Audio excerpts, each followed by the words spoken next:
Difficile de se focaliser sur le détail d'une image lorsque l'on est metteur en scène, alors que notre ambition de base est avant tout parfois de mettre en avant le fait qu'un personnage est un être humain à fleur de peau, et dont l'émotion est si sensible que parfois elle semble difficile à capter à travers l'objectif d'une caméra. On a déjà abordé ici des metteurs en scène obsédés par cette idée que chaque élément d'une imagerie cinématographique se doit de transpirer quelque chose de surprenant, d'atypique, et surtout qui doit transpirer une maîtrise totale de chaque aspect de celle-ci, pour donner lieu à une œuvre résonnant comme un objet où rien ne dépasse, rien n'est de travers, rien ne doit être laissé au hasard, où tout est millimétré à un stade où cela en devient de l'obsession presque perverse et étrange même. Ces auteurs sont parfois regardés avec un œil qui a tendance à dire ouvertement qu'ils sont un poil perchés et qu'ils ne pourront jamais pleinement maîtriser leur image, qu'il y aura forcément un jour où ils seront obligés de concéder une certaine forme de limite qu'ils ne peuvent pas franchir, quitte à peut-être se casser les dents, mais au moins ils auront essayé. C'est ce qu'ils se disent, et en un sens, face à des David Fincher, des Stanley Kubrick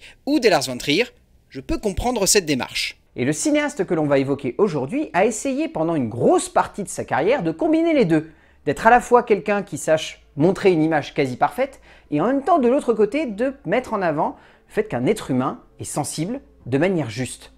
Un cinéaste qui a eu du mal au début de sa carrière à trouver une manière de mettre en relief ses personnages, de construire quelque chose qui sorte assez de l'ordinaire pour se donner une identité, un regard atypique sur le cinéma, mais qui connut une véritable épiphanie au début des années 2010, lui permettant de s'orienter dans la meilleure direction possible au travers d'une carrière américaine qui depuis ne fait que décoller encore et encore. Un génie de la réalisation qui a su donner à ses métrages une identité folle et surtout a su passionner les foules avec des récits variés et souvent très fédérateurs, et c'est cela qui fait que Denis Villeneuve est aujourd'hui largement considéré comme l'un des cinéastes les plus ambitieux et les plus fous de sa génération, grâce à des œuvres qui sont devenues cultes pour certains, de véritables énigmes pour d'autres, des chefs-d'œuvre modernes même pour quelques puristes, mais avant tout, c'est un cinéaste qui a su maîtriser une logique de création qui est aujourd'hui de l'ordre du génie. Une ambition qui commencera réellement à transparaître, selon moi, à partir de son troisième long métrage. Parce que les deux avant étaient soit trop bizarres, soit trop classiques. Il décide de raconter une histoire terrifiante, une histoire qui l'a marqué et qui surtout a changé le paysage scolaire et politique de Montréal à l'époque,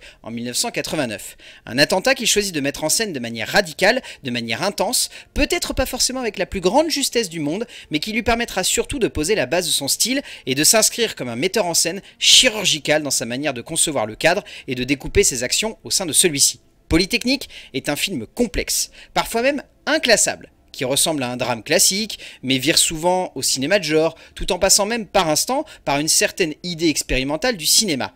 Bref, on sent qu'il s'agit d'un bon moyen pour le cinéaste québécois de se chauffer et de tenter des choses, pour ensuite essayer d'aller dans la meilleure direction possible dans la suite de son cinéma. Et même si personnellement je ne suis pas hyper fan du long métrage, je ne peux m'empêcher de me dire que même si cela est foutraque, il y a une ambition d'auteur présente ici qui transpire chaque pore d'un cadre sublime. Un troisième long métrage qui scotche, qui impressionne le spectateur par la maîtrise avec laquelle Denis Villeneuve parvient à dominer son cadre, et surtout qui a pour moi réellement lancé la carrière du cinéaste. Une carrière qui ne cessera de grimper par la suite, tant on ressent à quel point le metteur en scène avait envie d'explorer encore et toujours plus la manière de mettre en scène une certaine forme d'horreur du monde, qui le fascinera par la suite et qu'il ne cessera de pousser dans des retranchements, parfois assez crus, parfois assez imposants, parfois même assez renversants, et même incompréhensibles, mais qui auront toujours cette ambition démesurée, typique de l'auteur québécois. De manière plus claire, Villeneuve fait du cinéma comme il le souhaite, même si par instants ses récits sonnent comme un poil froid,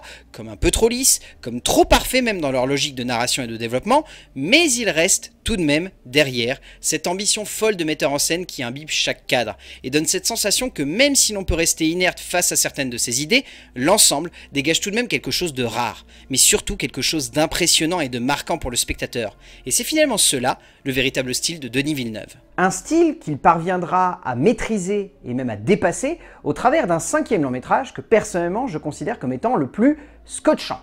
Un long métrage terrifiant et suffocant, cherchant à mettre en scène une histoire de disparition, mais surtout cherchant à mettre en relief la violence qu'il réside dans chaque être humain, construisant une œuvre aux accents extrêmement psychologiques, abordant la noirceur de l'âme avec une telle justesse, mais surtout un tel brio, que l'on ne peut rester simplement spectateur d'un tel traitement, mais également que l'on se doit presque de ressentir une émotion vive et brutale nous prendre à la gorge. Prisoners est un modèle. Maîtrise du cadre, puissance de la mise en scène qui ne fait que monter à chaque seconde d'une tension qui se fait de plus en plus présente au sein d'un montage dont chaque coupe, chaque raccord, chaque instant de flottement laisse présager du pire. Bref, indéniablement, au-delà de sa justesse de composition et de sa maîtrise technique, ce qui marque ici, c'est également à quel point l'émotion est présente au sein du travail de Denis Villeneuve, à quel point celle-ci se doit d'avoir une place prépondérante au sein de son récit, et à quel point surtout elle est nécessaire à l'immersion et la compréhension du spectateur par rapport au protagoniste. Une émotion vive qu'il cherchera peut-être par la suite à pousser un peu trop dans ses retranchements,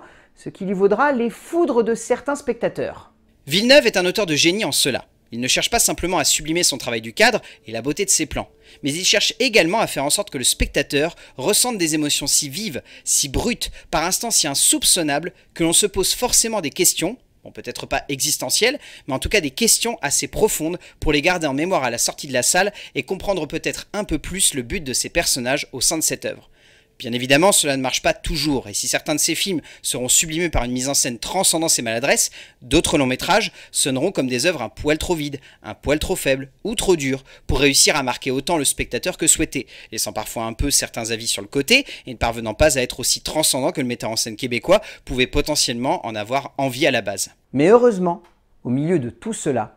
Denis Villeneuve a su poser une œuvre qui non seulement a dominé un genre, l'a posé comme étant quasi un maître de celui-ci,